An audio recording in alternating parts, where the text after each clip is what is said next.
श्री हरिवंश कलयुग केवल नाम आधारा सुमिरि सुमिरि नर उतरहि पारा। इस कलयुग में संसार सागर से पार उतरने का एक साधन भगवान का नाम है। नाम को पकड़ के आप इस संसार सागर से उतर सकते हैं। इसका मतलब क्या है संसार सागर से उतरने का? आप जन्म मरण के चक्कर में नहीं फंसेंगे। जन्म मरण अर्थात जिसका जन्म होता है उसे मृत्यु होती है। जन्म लेने में भी कष्ट होता है, मृत्यु के समय भी कष्ट होता है, बीच में बुढ़ापा बीमारी तो आती ही रहती है। तो जीवन कष्टमय है और जीवन में प्रत्येक समय आपको कष्ट भी प्राप्त होगा, सुख भी प्राप्त होगा, दुख भी प्राप्त होगा। लेकिन आप इन दुख और सुख से ऊपर कैसे उठ सकते हैं? भगवान की शरण होकर आप उठ सकते हो। भगवान की शरण उठने के में जाने के लिए आपको क्या करना पड़ेगा? आपको भगवान के नाम को पकड़ना पड़ेगा, भगवान को से अपनापन करना पड़ेगा।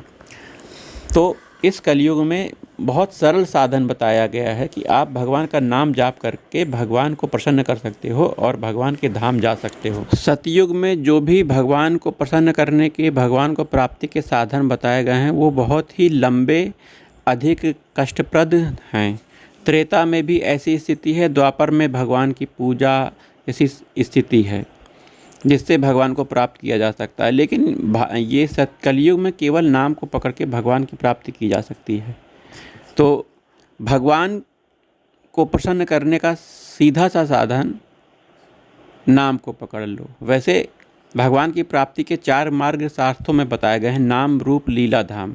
नाम पकड़ लो या फिर भगवान के रूप का चिंतन करो या फिर भगवान के लीला धाम, लीला को पकड़ो अर्थात भगवान की मधुरमय कथाओं को सुनो, उनकी लीला चरित्रों का गान करो, है ना, श्रवण करो और उन्हें दूसरों को भी सुनाओ और धाम में वास करो। तो ये 4 साधन हैं। तो अगर धाम नहीं मिल पा रहा है, सत्संग नहीं मिल पा रहा है तो नाम तो आपको प्राप्त है ना।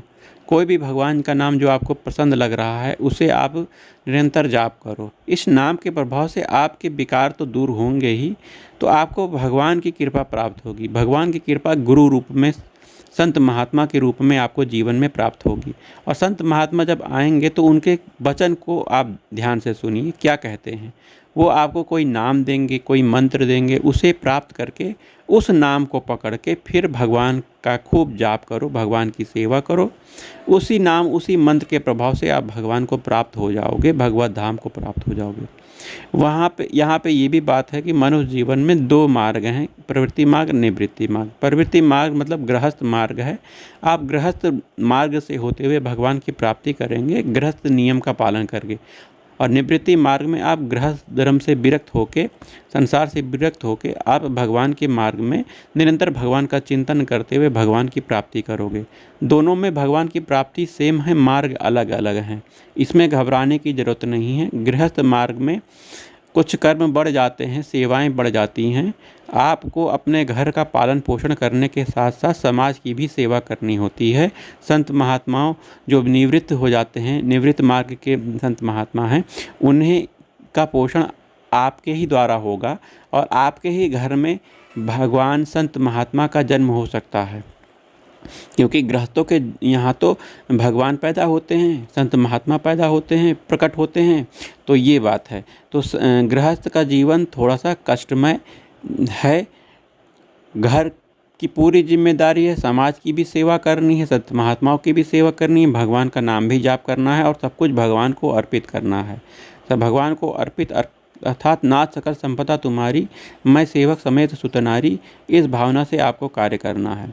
और निवृत्ति मार्ग में जो गृहस्थ को छोड़कर भगवान संसार को छोड़ देते हैं, गृहस्थ मार्ग को छोड़ देते हैं, उनके लिए केवल और केवल भगवान का चिंतन, समाज की सेवा निस्वार्थ भाव से होती है। वो ये करते हैं, उनका मुख्य ध्येय नित्य भगवान का चिंतन बना रहे। आकाश वृत्ति से जो मिले पाते हैं और ऐसे दोनों लोग भगवान को प्राप्त हो जाते हैं। जय श्री राम।